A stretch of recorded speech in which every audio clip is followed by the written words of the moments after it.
दोस्तों आइए तो फिर हम आज फिर से सत्यनारायण की कथा सुनते हैं। अगला अध्याय करना चाहिए क्योंकि आंखें खोल करके तो मोह माया नजर आती है ना मोह माया नजर।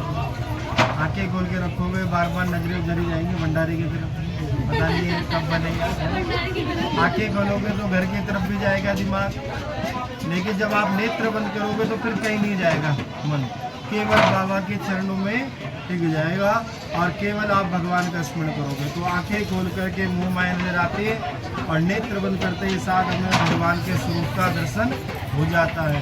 ऐसे आज भगवान का स्वरूप नारद जी ने देखा तो प्रणाम किया कि भगवान कैसे हैं। तत्र नारायणम देवम शुक्ल वर्णम चतुर्भुजम शंख चक्र गदा पद्मम वनमाला विभूषितम।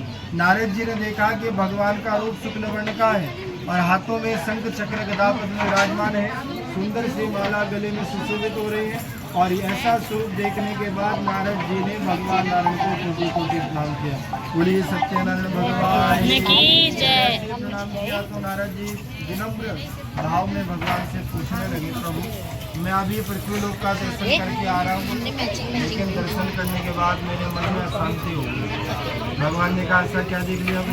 तो नारद जी कहे, महाराज मृत्यु लोके जना सर्वे नाना कले समन्वितान। धरती का प्राणी जो है वो दुनियादारी में फंसा हुआ है। यहाँ पर जैसा नाम होता है वैसा अर्थ होगा गारंटी नहीं होता है, क्योंकि नाम तो बड़े बड़े अच्छे, जब बच्चा जन्म लेता है तो बहुत अच्छे अच्छे छाट के रखे जाते हैं गूगल पे। ऐसा नाम हो जो दूसरा भी किसी का मोहल्ले में क्या छोड़ो पूरे गाँव में ना मिले, लेकिन उसके नाम का अर्थ क्या है उस अर्थ को हम कभी नहीं समझ पाते। अब विचार करो, नाम हो गंगा देवी, अगर उससे पानी मांग लिया तो वो झगड़ा कर भैया मेरे बस का नहीं पानी बनी, खुद ही ले लो खुद ही पी लो। अब नाम हो शांति देवी और बिल्कुल अशांति मचा तो यानी कि जैसा नाम वैसे गुण होना चाहिए। इसलिए कहते हैं कि अगर हमारा नाम जो भी है उस नाम का जो अर्थ आता हो उस अर्थ जैसा व्यवहार भी जीवन में जरूर करना चाहिए। तो देख लेना कि जैसे कहा गया कि राम जी और रावण की दोनों की राशि एक ही थी, लेकिन जो राम जी ने किया उन्हें सदियों तक पूजा जाता है और जो रावण ने किया उन्हें कोई नहीं पूछता। इसलिए कहते हैं नाम में क्या रखा है काम में रखा है। तो ऐसे ही आज नारद जी कहे, महाराज संसार में नाम बहुत अच्छे अच्छे हैं लेकिन वो गुण व्यवहार नहीं है और संसार के लोग भोग विलास में घूम करके अपना समय व्यर्थ कर रहे हैं। अब आप ही बताओ, जब कलयुग का ऐसा स्वरूप होगा, ऐसा आचरण होगा तो महाराज कृपा तो होगी नहीं। इसलिए कलयुग के प्राणी का उद्धार हो जाए मुझे ही जानना है। भगवान ने कहा, नारद तुमने बहुत उत्तम बात पूछी।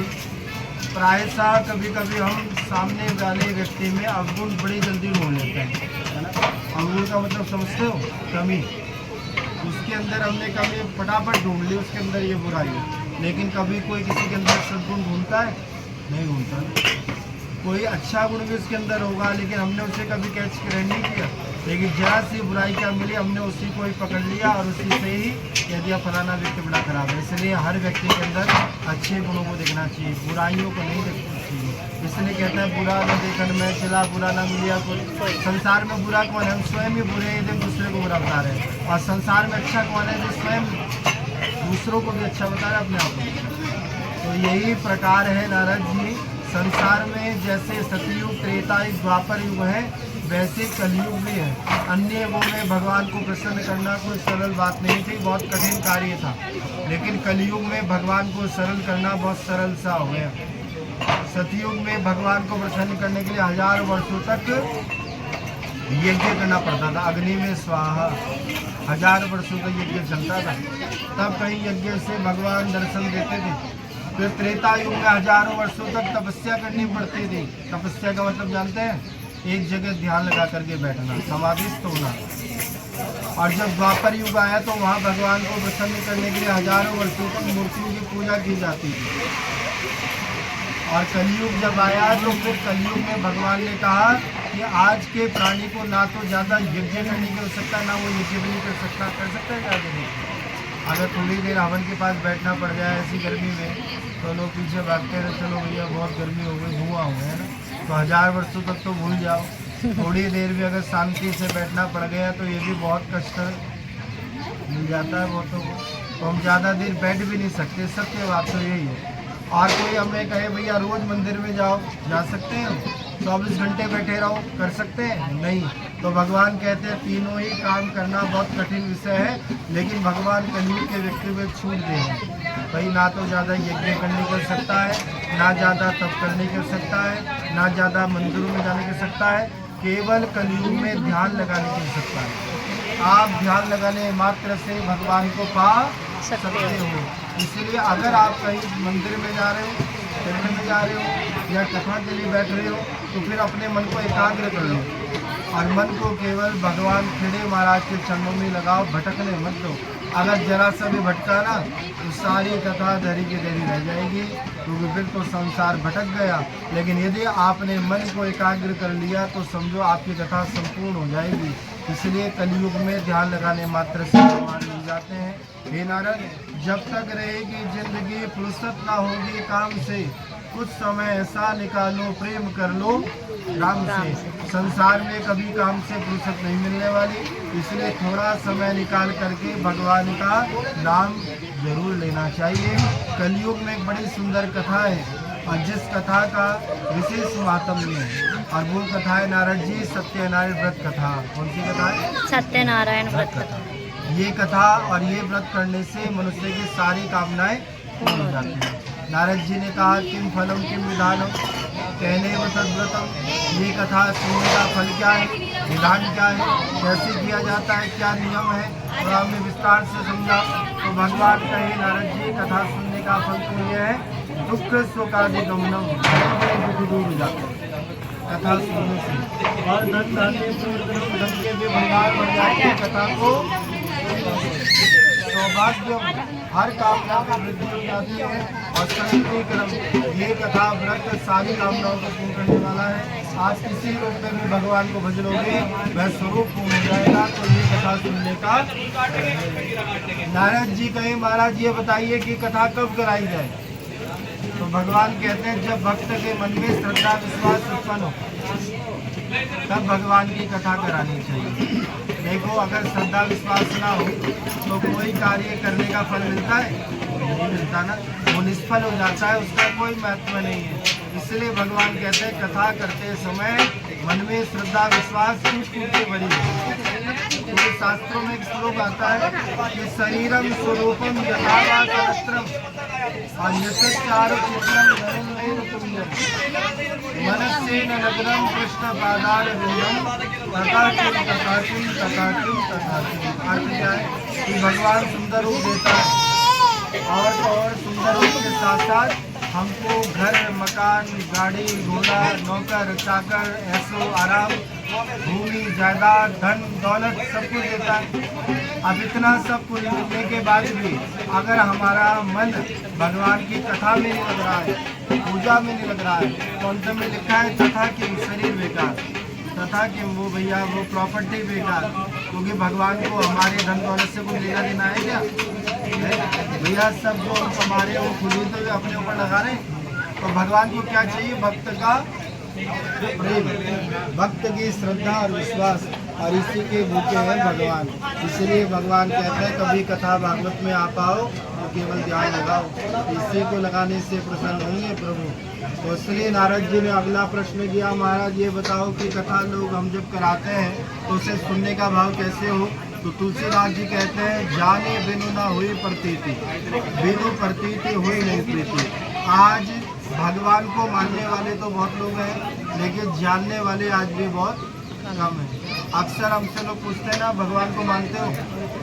तो हम कहते हैं हाँ मैं तो बड़ा मानती हूँ। लेकिन कभी आपसे किसी ने प्रश्न किया कि आप भगवान को जानते हो? कभी किसी ने नहीं किया। इसलिए कहते हैं कि आज के समय में कमेटी के लोग ही बात करोगे तो क्या हो? मानो अगर संसार के व्यक्ति भगवान को मानने से पहले जानने लग जाए तो फिर क्या होगा? भगवान में प्रेम बढ़ेगा। जैसे हम किसी को जानते हैं तो फिर उसको मानते हैं ना, उसको घर में बुलाएंगे, बैठाएंगे भी, पानी भी पिलाएंगे, सब कुछ करेंगे। लेकिन किसी को जानते ना उसको बैठाओगे घर में नहीं बिठाने वाले ना, तो इसीलिए कहते हैं कि भगवान को मानने से पहले जानो। आज अगर हम भगवान की पूजा करते हैं, चाहे खाटू श्याम जाए, चाहे वैष्णो देवी जाए, चाहे अयोध्या जाए, पहले भगवान के विषय में आप जान लो, और जब जान जाओगे तो मान जाओगे। इसलिए अब भगवान खेड़े महाराज क्या है, इनको भी जानने की आवश्यकता है। अभी आप आगे कथा सुनिएगा कि आज खेड़े महाराज की जो पूजा पाठ की जा रही है, कहीं ना कहीं 100 में से 80% लोगों को यही नहीं पता होता खेड़े बाबा होते कौन। सत्य है कि नहीं? कई लोग तो ये मान के बैठे हैं ये शनि महाराज है। जल का लोटा लेकर के आए और बात चढ़ा दिया और बोल शनि महाराज की जय। और ऐसा कह करके निकल पड़े। बस शनि महाराज के रूप में पूजा जा रहा है खेड़े बाबा को। तो आगे आप कथा सुनोगे खेड़े महाराज कौन है। तो प्रथम अध्याय में भगवान कहते हैं नारद जी कि इस प्रकार प्रथम अध्याय में भगवान के भोग के विषय में बताया गया। भगवान को फल का मिठाई का भोग लगाओ, गेहूं के आटे से प्रसाद को बनाओ, दूध दही से भगवान के चरणामृत को बनाओ, और जो वस्तु भी भगवान को आप चढ़ा रहे हो भाव से चढ़ाओ। भाव का भूखा हूँ मैं, भाव वही बसार है, भाव से मुझको भजे जो भव से बेड़ा पार है। भगवान हमारे प्रेम भाव के भूखे। एक आध वस्तु भगवान को कम चल जाए चलेगा, लेकिन यदि आपके भाव पूजा पाठ में कोई कमी आ गई तो फिर नहीं चलने वाला, छोड़ेंगे नहीं फिर। इसलिए आप कोई कार्य कर रहे हो थोड़ा करो लेकिन अच्छा करो। ऐसा पहले अध्याय में कहते हैं कि आपके मन में भक्ति कूट कूट के भरी होती है। देखो भक्ति किससे कहते हैं? भक्ति जब पानी में प्रवेश करती है तो चरणामृत बन जाती है,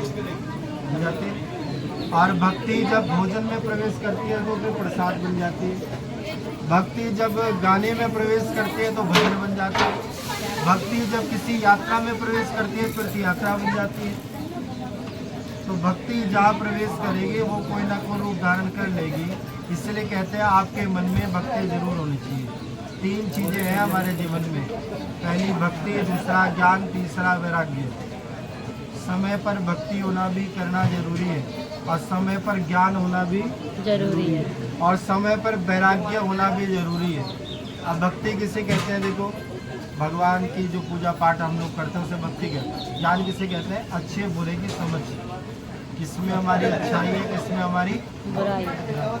कौन सा काम करने से क्या दंड मिलेगा और कौन सा काम करने से कौन सा फल मिलेगा, किसमें मेरा उद्धार है, किसमें मेरा भला, ये है ज्ञान। और वैराग्य किसे कहते हैं? मोह माया का नष्ट हो जाना। तो समय रहते रहते वैराग्य भी हो जाना चाहिए। अब वैराग्य भैया जवानी तक तो सही लगता है ज्ञान, लेकिन बुढ़ापे में भी यदि मोह माया बनी रहेगी तो उद्धार होगा। तो समय पर राम नाम स्टार्ट कर देना चाहिए। इसलिए हमारे शास्त्रों में भक्ति ज्ञान वैराग्य बताए गए हैं। अगर आपको कभी भी भारत में वृंदावन, अगर आपको कभी भी भक्ति देखनी हो तो सबसे पहले अगर आपको भक्ति देखनी है तो उसके लिए कहाँ जाना? वृंदावन। कहाँ जाना है? वृंदावन। जो लोग वृंदावन गए हैं उनसे पूछो, वहाँ जब हम लोग देखते हैं लोगों को तो उन्हें देख के ऐसा लगता है भैया हम तो किसी में नहीं है, ना 3 में ना 13 में, हम तो 0% भक्ति कर रहे हैं। वहाँ के लोग राम नाम राधे नाम में डूबे, और सोचो विदेशों के लोग, धनाढ़ लोग भी राधा राधा बोल रहे हैं। तो भक्ति देखनी है तो जाना वृंदावन। और यदि ज्ञान देखना हो तो उसके लिए कहाँ जाना चाहिए? हरिद्वार। कहाँ जाना चाहिए? हरिद्वार। हम लोग जाते हैं हरिद्वार तो हर की पैड़ी घूम गया भाई, सोचा हरिद्वार हो गया। लेकिन आप सोचो हरिद्वार में ऐसे ऐसे स्थान है पौराणिक, शायद आप महीना भर रहेंगे तो भी संपूर्ण नहीं होगा। तो ज्ञान का भंडार है हरिद्वार। बड़े बड़े देवताओं की तपस्या है, हरि का द्वार, जहाँ सारे देवताओं के वैकुंठ के द्वार हैं। इसलिए ज्ञान देखना तो हरिद्वार जाना, और वैराग्य देखना तो कहाँ जाना?